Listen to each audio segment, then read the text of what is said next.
Okay. Well, I'm going too soon. Still got like 30 seconds.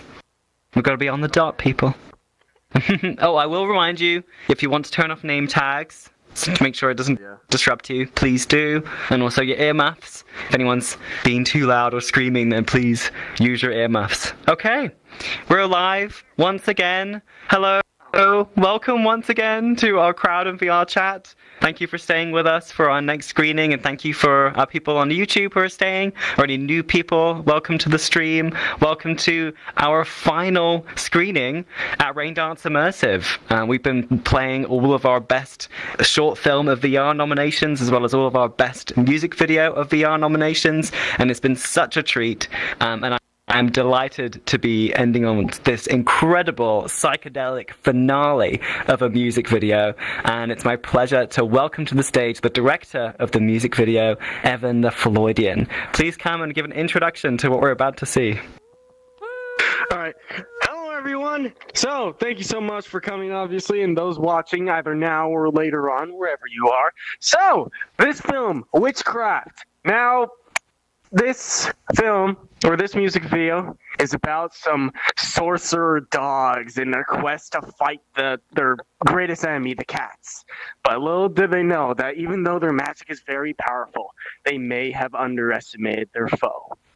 This is, of course, based on the King Gizzard and Lizard Wizard song Witchcraft, which I saw live before it was released, and I knew immediately, I immediately knew that I had to make a video of this song. So I am very pleased to introduce to all of you Witchcraft. Thank you so much.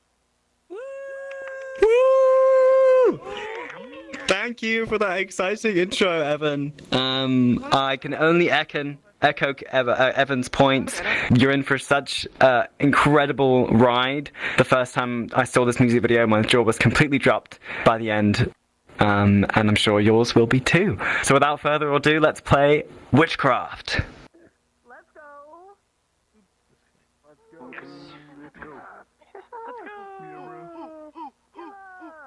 go. Killer. Into the fields once.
That was incredible. That was incredible. Holy shit. I don't know what was in there. Okay, that was Witchcraft. Absolutely deserves all of those comments made by the VRChat audience here. Just incredible. What a ride. Psychedelic.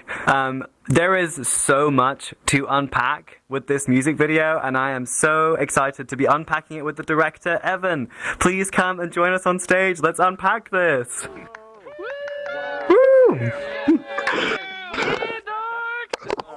Oh, awesome. Thank you so much. Thank you, guys. Yeah. Such an incredible ride. The journey throughout that, it's just, I felt like my eyes are just glued to the screen the whole time, and I just want to know what's happening and how it's going to end, and the story that you've crafted. There's so much for us to talk about, but I'm going to save it all. And I know you, and you've been making films in this space for a long time, and so I think it would be nice for our audience to have a bit of history and context into how you came into making films in VRChat, where this journey started for you, and what inspired you to make a music video.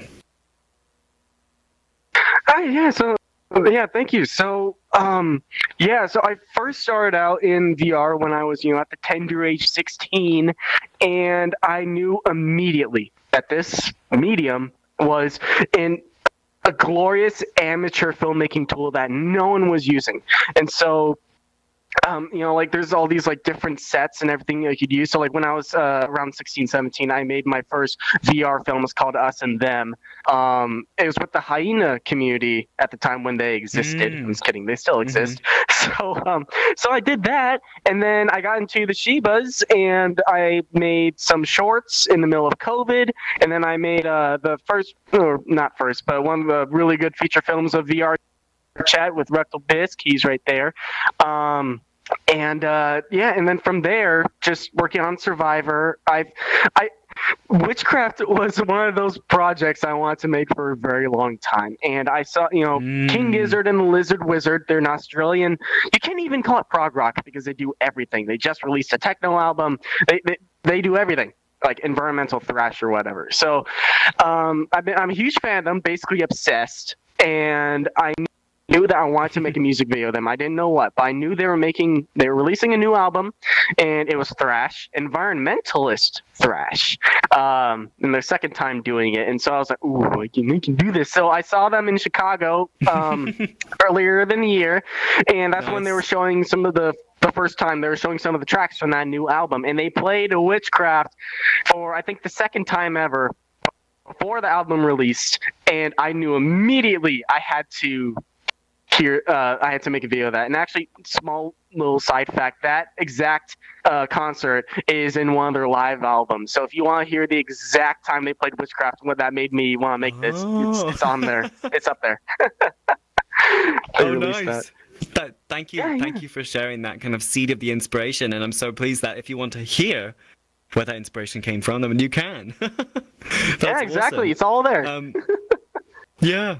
Now, I think I speak for everyone when I say that your use of mixed media in this video is so incredible and just infectious and so exciting to watch. And so that's really what I want to dig into first.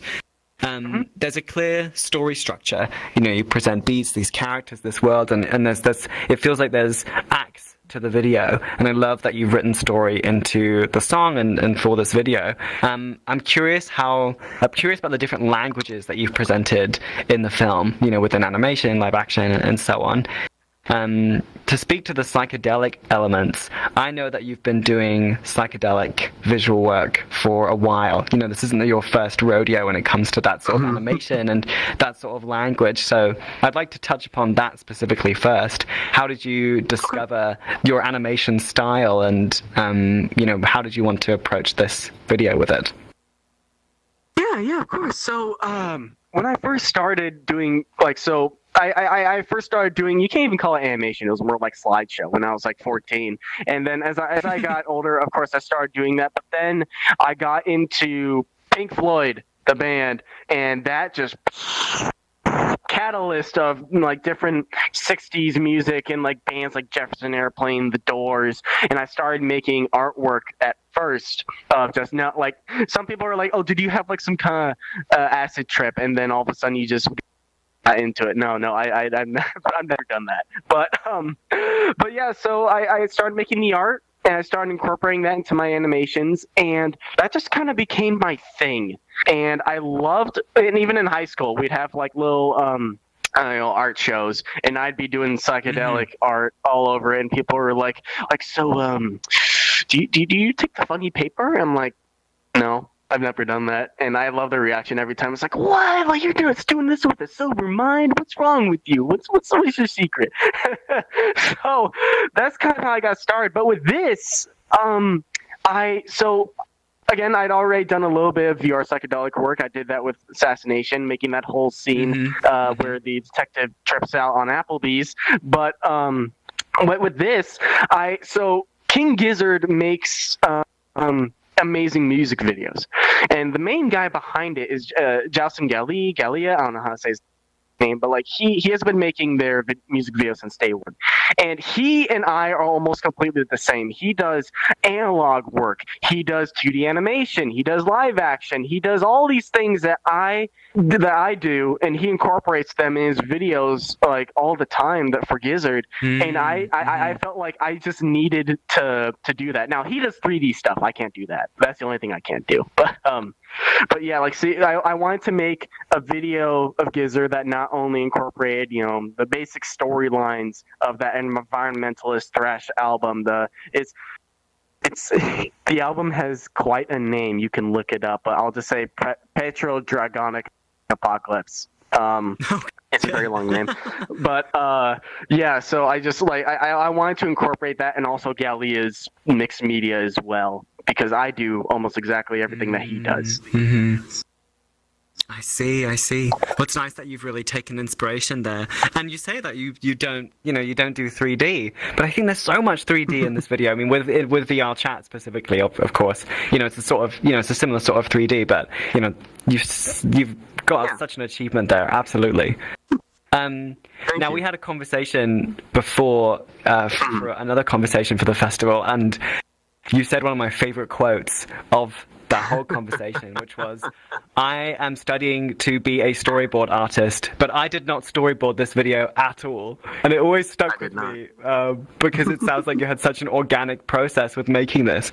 And so I'm curious about that. I'm curious if you can share, if there's an order to your workflow. Did you do the animation, like the concrete animations first, and then shoot the VRChat second, or was it all created kind of alongside each other and then jammed in the edit? Yeah, no, good question. I kind of, most of my projects is funny enough. Again, I'm starting to, I've been taught this certain way of how to work things, but I kind of just go with the flow, and that goes with my art, and it goes with most stuff. So of course, I listen to the song probably 50 times, and then I think of okay, what's going on at this point and this point, and it's kind of sometimes I go chronologically, sometimes I go all over the place. Actually, the first thing I did for this video was, and people tell me it's the best moment of the film, is when you got the close up on one of the sorcerers with the goat eyes, and it's going all around. That was the very first thing I did for the short, and so it's kind of just all over the place. That's kind of how I went along with it. So it sounds like did you shoot VRChat and some animation as well, and it was all kind of happening simultaneously, and you just allowed your creativity to blossom, it sounds like, which is a wonderful process. Yeah, pretty much. Just you got one bit here, work on this bit here. Some things are left towards the ends, like the animation, the 2D animation was left towards the end, and the analog, that was all towards the end, because I had to make the whole sequence and then play it through. So that's how I did that. Right. I wanted to now touch upon that specific scene, actually. I'm surprised to hear it's one of the earlier scenes, because it's also one of my favorite moments. It is so iconic. And my first question is it's clear that you've collaborated with some really talented artists to bring your avatars to life. And so if you want to mention any names or collaborators there, I'd be so curious to hear how you approach the avatars. And on top of that, with that sequence in particular, how did you achieve such well-polished lip syncing as well? Okay, well, I mean, credit is due where it's due, and everyone did amazing. But the avatars, like, so the sorcerer, that was from Assassination, so that was meant for something else. But I thought I was like, I need something that's I can use and also is like kind of magic or witch kind of feeling. And so I used the sorcerer or the cult member from Assassination, and then I literally just went to and looked like, okay, which ones seemed like a really cool what? Oh, things like seemed like a really cool idea. Like, I mean, things to use. Like, so the television, the robots, those were just a public avatar I found. And of course, I forgot the creator's name, but he's in there. So yeah, it was more of like, again, just like found stuff that I brought together. But most of the visual effects work was pretty much me, and there were some instances where and this is a trick I did back in my first film.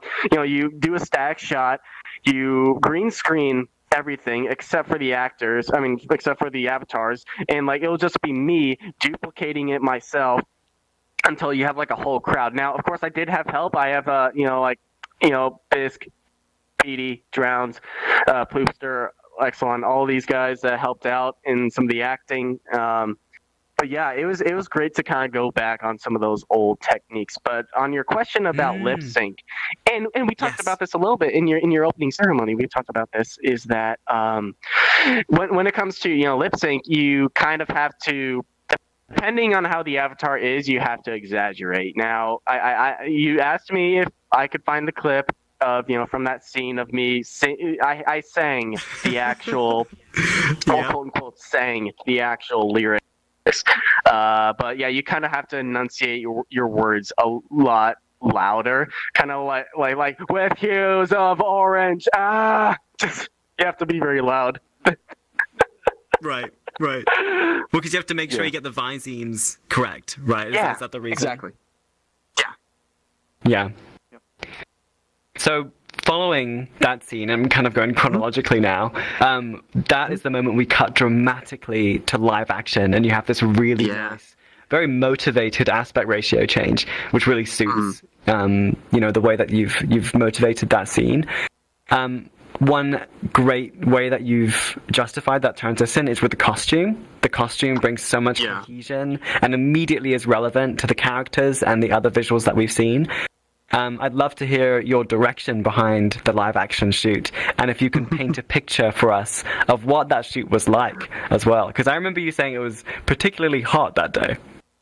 Oh yeah, okay, all right. Here's the thing. All right, so so that scene was a process of itself. So I was working on this thing basically towards the end of my summer break before I head back to college, and towards the end it was getting hot, and Halloween was actually coming up, or at least so. It's funny. I had that mask at my house like a long time ago, but then I got rid of it because I didn't need it anymore. It also looked stupid, so I just went all the way back to it was like a Thrill Halloween store. And there was literally, it had just opened. They were still putting up stuff on the shelves, and I was just like, "Hey, do you have this mask?" And he's like, "Oh yeah, just get over there." And so I did. I literally just grabbed basically the cheapest materials from a Halloween store, and and every single person I called up back in my hometown was busy, except for one guy, and it was the day before I had to leave. Before I had to go back, and so, but it was 108 degrees. I don't know what that is in Celsius, but that is really, really hot. And That's so, hot. but it was the last day. It was my last. And there was no way I could do this and submit it to Raindance in time. So we just went. We went all the way to the edge of town in the desert. My buddy had a cool place, and we just filmed there. He was in that dark black cloak with that mask, and he was holding a book where we actually set on fire. It was we were there for only an hour, but I swear to God, I thought my camera was going to overheat. It was so hot. But luckily it didn't. And when we finished, he took off the mask and he's drenched in sweat. He's like, Thank you, Evan. I'm going home now. But we had water. We had water, so Oh, that good. whole... Thank you for reassuring us. Yeah, and I Yeah, hope you had a risk that assessment was- too. I'm yeah. sure you did. Yeah, you needed yeah. one. It sounds like, and it's Yeah. inspiring to know. Like, it sounds like you had quite cheap materials in a sense, or at least low budget materials, and quite kind of scavenged on the day. And I think that's really inspiring, and it's gorgeous in the video. Sometimes it's much more about the execution of your production design and your materials than it is about the actual quality and like the material of the materials. So you've used that really well. Now, continuing on, I'm kind of taking like this conversation step by step because there's so much to talk about. So I want to talk about the scene that follows this, which is purely animation. We cut to them, the kind of the Sheba cultists. How would you describe them? What would I name them? Wizards? Like sorcerers, witches, like sorcerers. Just say cultists. Cultist is okay, yeah. We cut to the sorcerers, and they're purely animated in this sequence. And at this point, for me as an audience, and I'm curious to hear your perspective, the video really feels transdimensional, and it feels like we're crossing these different realities with these characters, and they're stepping across different mediums in that way. And I'm curious if that is truthful in terms of your intention, and also what inspired you to step out of VRChat and live action and your other form and go purely animation for that moment, if you can shed light. Yeah, I mean, it was just another kind of another thing, that Jason Gallia did. Again, he's done everything live action, all that, and I wanted to incorporate that as well. And 2D animation is, I don't do a lot of 2D animation on my off time, which, I've been told, like, don't just do stuff for school, do it for something else. But, I'm kind of bad at that. But I thought it was really, I mean, I did want to incorporate a bit more of 2D animation, but we were so close to the deadline that I just, I did a little bit. And I also watched a playthrough of Dragon's Lair, and I was like, I'm going to make it like 80s kind of cartoon, also in the analog bit. So yeah, it's just kind of like I wish it did have more meaning, but that was kind of like something else that I added towards the end. But also in that sequence of like different mediums. Well, it keeps the excitement, I think, as we're traversing these different mediums. It just feels like it keeps going and keeps going. And to me, conceptually, it gets bigger as well. I talk about this kind of interdimensional aspect. Don't know if that's really relevant here, but it excites me every time I see it. And I'm sure it's very subjective. Now, I want to talk about the sequence that follows this. It's this big group sequence. I feel like you've collaborated with different performers, or maybe you were using NPC systems or more of your copies of yourself. I'm curious. What was your process like in directing the scene towards the end with the group of characters? Well, yeah, so it was basically like, most of it was kind of not improv, but I was like, okay, so we did, like, so I filmed a shot, and I'm like, okay, now let's do a shot like this, and a shot like this. Some things were planned out, some things were not, but it was, again, we didn't use any NPCs, because this was, just our world, or not our world, it was a different one that we found. But it was, we get a few people on. Most of the time, it was only like, maybe 3 to 5. So if you see like a group shot of like, you got the cats on one side and dogs on the other side, that might be like just 3 people, and then intercut with another 3 people, the same people. There's a lot of intercutting to make things look like there's a lot more people. And that's also the same with the scene where the one dog is sitting on the ground surrounded by the cats. That was green screen stuff, maybe 4 people. We do like, okay, 1 row green screen, 1 row green screen, and same thing on the other side. And I see.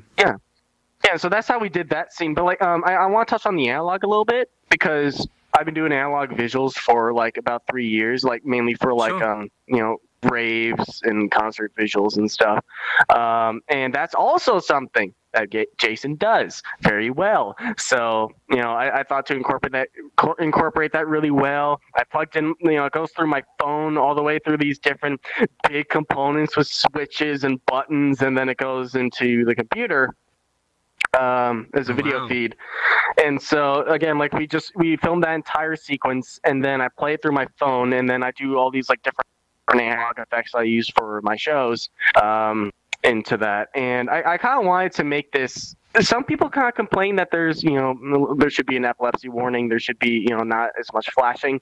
But I also wanted to make this like a concert visual, like something that would kind of play in the back and immerse people into the music.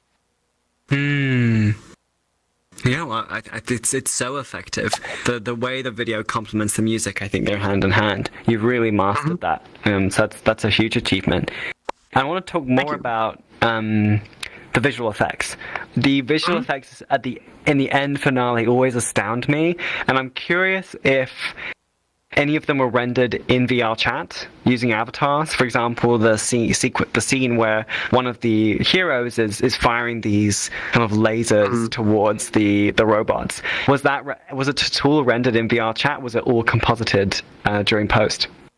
It was all composited. It was basically just like them holding out their hand, and then everything else was added on.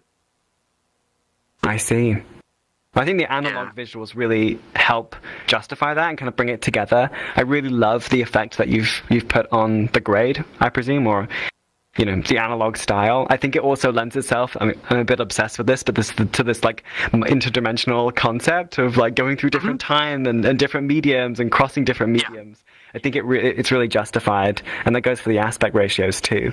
Now I think I have one more question before we open up for audience questions, and that is, I know you have other things in production at the moment, and I would love to give you the opportunity to share those and anything you'd wish to highlight as well. Okay, well, before I do that, I do want to talk about a couple things on Witchcraft. Sure.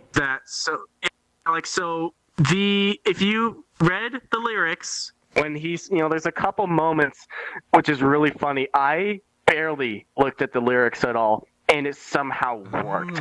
Like the scene with the goat eyes when he says like hues of orange and burnt blues, and there's those colors in the scene. And then when he says, like when they start fighting, and it says, "I am Cat Black, knock over the scripture stack, I bring justice." Like I was like, why does this work? I didn't plan this.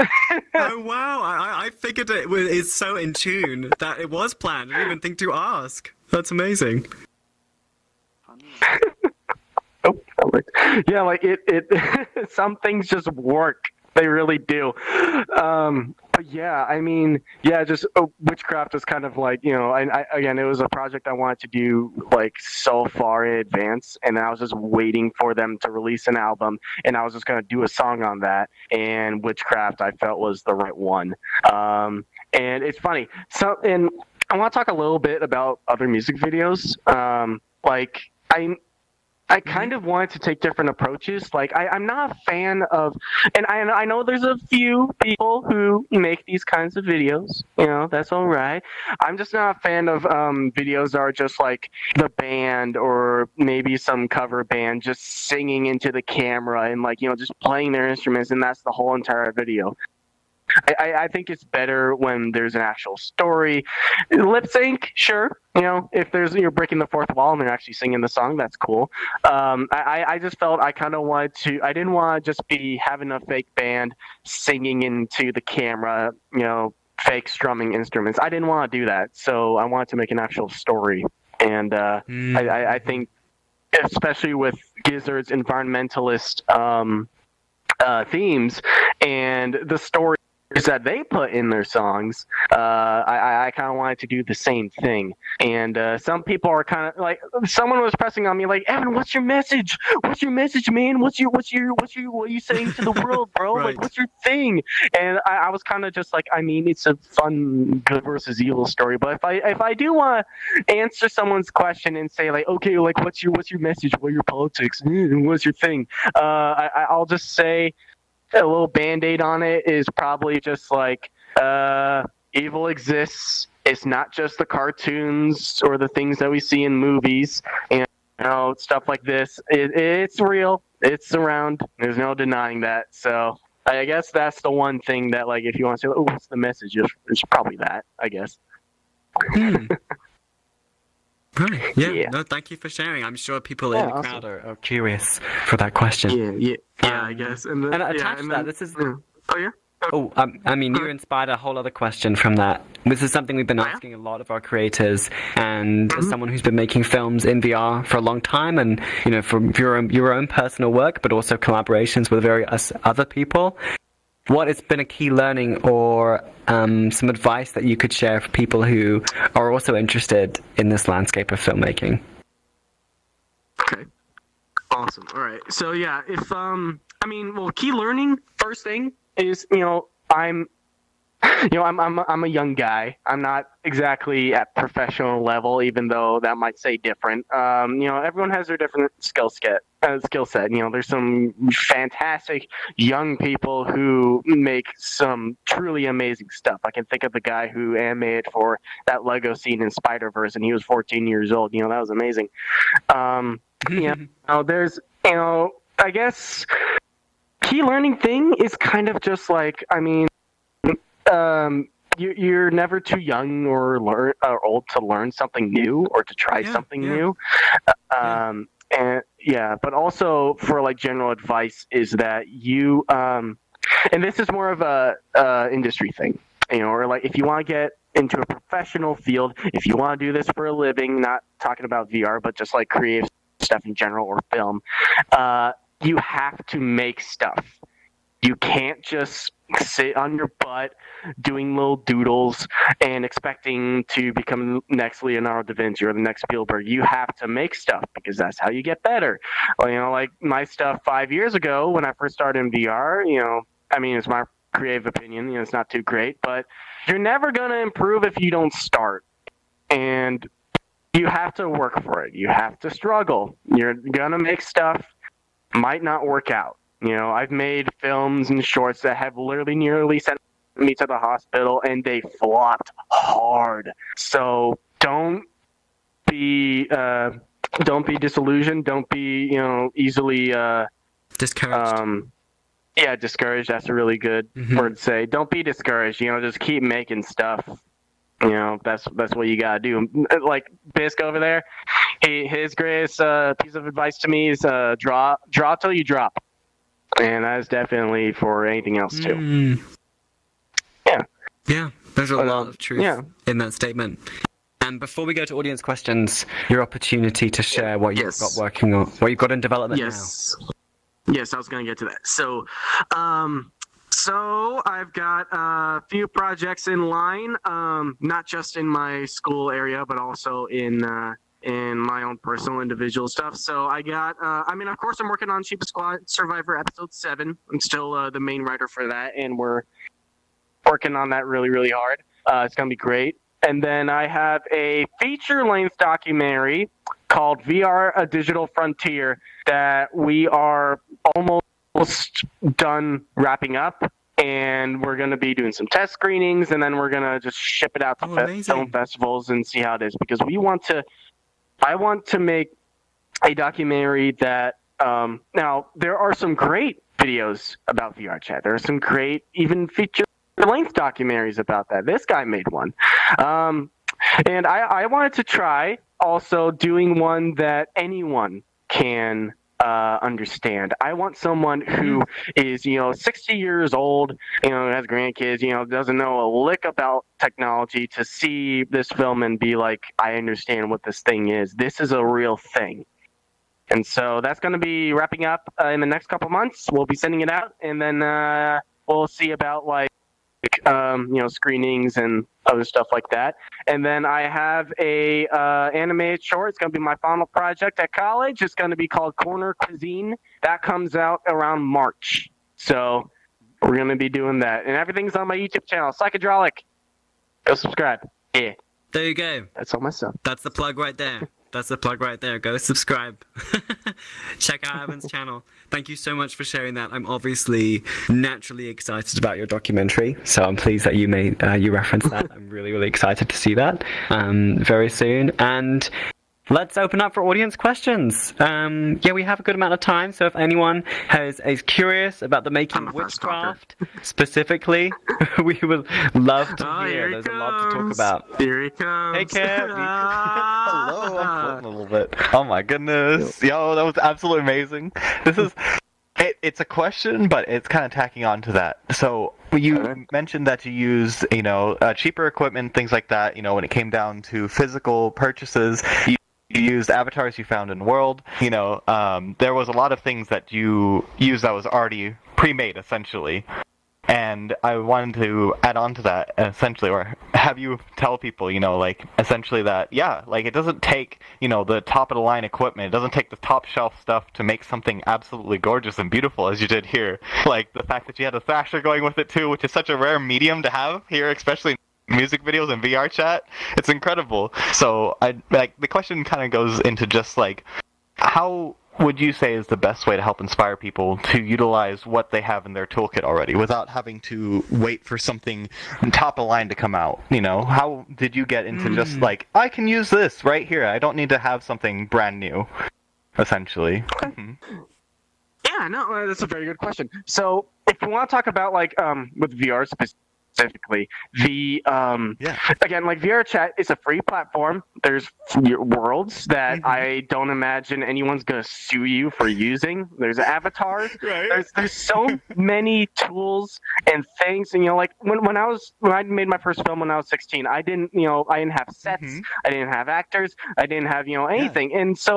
And I chose these worlds, these avatars, and again, most of it was myself. If you watch the film, there's a couple scenes where it'll just be entire crowds, and that was just me green screening myself. And so there is so much available out there for you to use, whether you want to do it in some professional setting or not. It's totally out there for you to use. And some people have made some amazing things on the bare bones.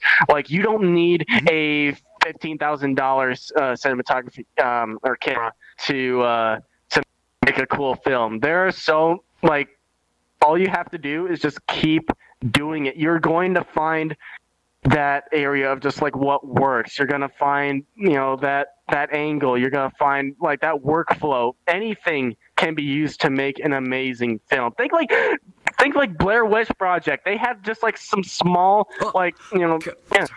Yeah. Also premiered at Raindance, by the way. Blair Witch Project premiered at Raindance Film Festival. Blair Witch Project. I'm sorry, I just had to say that. You brought it up, Evan, and it's a great reference in terms of the festival.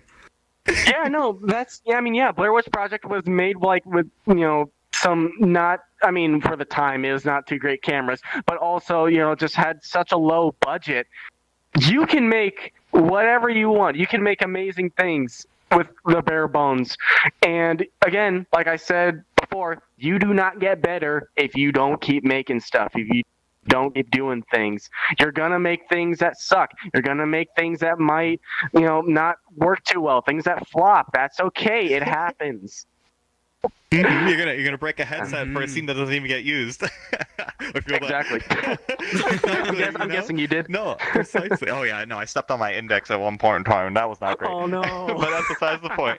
But no, seriously, let this be a testament to that. Absolutely, that you don't need to have the biggest and the best, because look at all this came together and it made something absolutely incredible. So again, thank you so much for this, and thank you for helping inspire everybody with it. I really appreciate it. Thank you so much. Thank you, Kip. Thank you, Kip. I'm so pleased that you raised that, Kip, and also Blair Witch Project too, because at Raindance, at the film festival, and at Raindance Immersive, we are all about celebrating independent artists who are coming from that position of scrappiness and creating story from little materials and coming together and collaborating with people and like-minded artists to create something in a really scrappy and collaborative way. And so, it's a testament to the festival as well, and we're so pleased to be representing that message in your work as well. Does anyone else have any questions? Oh, there's one guy. It's dragging. Granada flying in. What a beautiful entrance. What? Oh, careful. Are you okay? Someone call him Meg. Yeah. You're right. Okay, you're fine. You're fine. Not as fine. Last screening, I wanted to do a cool entrance. I was wondering, because a lot of people on the internet use film clip, Vine, TikTok, audio, and reenact them in VRChat, using VRChat. In your case, it's a music video, but do you tag the artist to say, look at the cool thing I made? I made a music video for you, but not for you, but with your content. So, did you send your video to them? So I did. That's the question. Yeah. So I did. Of course, you can tag, bands or celebrities on like Twitter or whatever, and most of the time they don't see it. But I've actually been in talk with. It's funny enough. For my documentary, I've been talking to their publisher for a while on using some of their music. So I want to say a little small thing about King Gizzard. They allow you. There's one studio album, and they allow you to use their bootlegs, most of their live albums, and one of their studio albums completely free. And what I mean by that is that you can use their music anywhere. You can use it in professional films. You can use it in your own projects. Like they are a band that does not want your money. So I would totally recommend, if you would like, go check out their bootlegs and their live albums, and then one of their albums, Polygon Awana Land. They're big on names. That one is free to use. So yeah, to answer your question, yes, I have sent the footage. I've sent the film to the publisher. She just said, "Oh, thanks for sharing." I don't know if she actually saw it, but but yes, they ask you to send anytime you use their music in any kind of film or project, to send it to them. So I did. If they've actually seen it, I don't know, but well, hopefully, yeah. Yeah, because when I went to Ferality, they have this like an hour-long streaming of content, video, music, and why not? And they often do music video as well. I just was wondering if those people just send that to the band, and why not just look, I did something cool with your song. I don't know. I mean, it's cool. Yeah, I totally recommend doing that. I mean, in my personal experience, most people don't really respond or say anything. But as long as you make the effort to send it to them, I totally recommend sending it to anyone, even if you use a piece of art from someone or a clip from something. Totally message it to them, send it to them, even if you think it might not reach them. Totally do it. Yeah, why not? It's always fun to see someone make some kind of fan art or of your content. I was like, oh, someone care about what I did. They're passionate. Yeah. Okay. That was it. Thank you. A dramatic entrance and a dramatic exit. Fernanda. Everyone, Fernanda. Are there any final questions for Evan before we close the show? Before we close our last screening? Do you have any questions? You have any last questions? Nope. Oh. Do you want to make any final thoughts, Evan? Biscuit! It's my Okay. name. Well, What's going on, bro? We've heard a lot from you, Bisque, from Evan today. Do you want to share any final words about Evan's work? Oh, this young man, he got all the potential in the world. He's learning all kinds of great things. He could be a great filmmaker someday. By the way, Evan, if someone wanted to donate any kind of funds and or assistance to the production of this particular project, where might they do that? See ya! That's what friends are for. That is what friends are for. I appreciate that. Okay, I don't. So it's funny because I don't really have. I don't do anything with money a lot, so I don't really work with that. But if you would like to help on any kind of project like this, whether it be ones I'm working on like Survivor or Witchcraft, we do have a film Discord for VR filmmakers. It's mostly people in the sheep group, but we get people from different areas. We would love to have you help us out. We need the actors. Actors are a little bit hard to come by. Sometimes you get way more than you need. Sometimes you get 3 people. So if you are interested in helping out anywhere in VRChat, then you can shoot us a message. My Discord is Evan the Floydian. Just Evan Floydian, same as my name. And yeah, but I do want to say, if this is the last screening, I do kind of want to say a little something too. basically, like, so, it truly is amazing.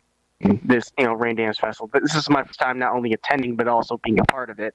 And I want to say that from the last 5 years that I have been inside this virtual medium and gotten so many friends, I've gotten more, I've learned more and done more than I think any school or college could ever have given me.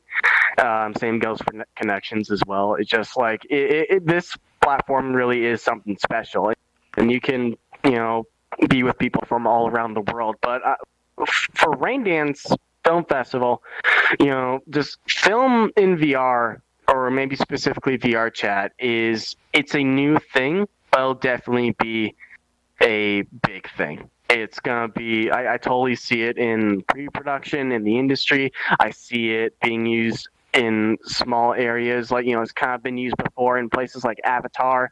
The original. I think this platform has a great future, and this medium has a great future. And I think organizations like this, Raindance Immersive, I think it really is the future, and will be. It's gonna be the new standard. It's gonna be the next medium. There was traditional media, then there was 3D media. I think this will be at least the next best thing, the next thing for amateur filmmakers or professionals. This is going to be a game changer. Yeah. Thank you. That's a perfect note to close our screening on, our final screening. Thank you so much for sharing that, Evan. It felt very much from the heart, and I know a lot of people can relate to that experience too. I'm afraid we don't have time for your questions, Stars and Moon, but if you want to, please bug Evan after the show. I would also like to echo that point that Evan made. It's been our pleasure at Raindance Immersive to be celebrating not only your music video, Witchcraft, but all of our short films and music videos that are in the festival this year. It's our first year really celebrating shorts and music videos made in VRChat, and it's been a great success, and that's really to the privilege of having all of you in our audience too, celebrating and sharing the inspiration. Many of our people in our audience are filmmakers themselves as well, and I love the companionship that everyone has had with each other. It's been so inspiring and heartwarming. So thank you for being present with us. Thank you for watching our YouTube stream and joining us as well. I've had such a great journey speaking with all of the filmmakers that have been participating in the festival this year. So thank you for putting up with me and sharing in my conversations. It's been a pleasure. And then as we're on thank yous, I also want to say thank you to Troppy Ginger, Fangs, and Maria, who are all part of the festival team this year. Thank you for helping to make this event possible, and for supporting me as well. Thank you to Carlos Austin and John Harvey, who are running the cameras today. And thank you to Lucy Liu, who created this cinema, which we've hosted all of our films and music video screenings in. And finally, a final thank you to Evan for sharing your music video with us. It's been a great finale to our screenings. And thank you for having me. Pleasure speaking. Round of applause. Thank you. Thank you, everyone. Hey, look at the boy. Woo. Look at him, he's sitting there. Thank you, YouTube. Enjoy the rest of your Sunday. Oh, fuck. Oh, you ended with a crash. That was it. That's what Kip was talking about. Yep. Wonderful. Okay, if you want to stay That was my window. seated, Evan, I would love to get a picture of you. Okay. Or, I like the casual manner. No, that's I'm okay. enjoying it. It's okay. So we're going to take a few photos here, and then we'll get some by the poster, the usual journey, and then we'll take a group photo as well. I'm sorry.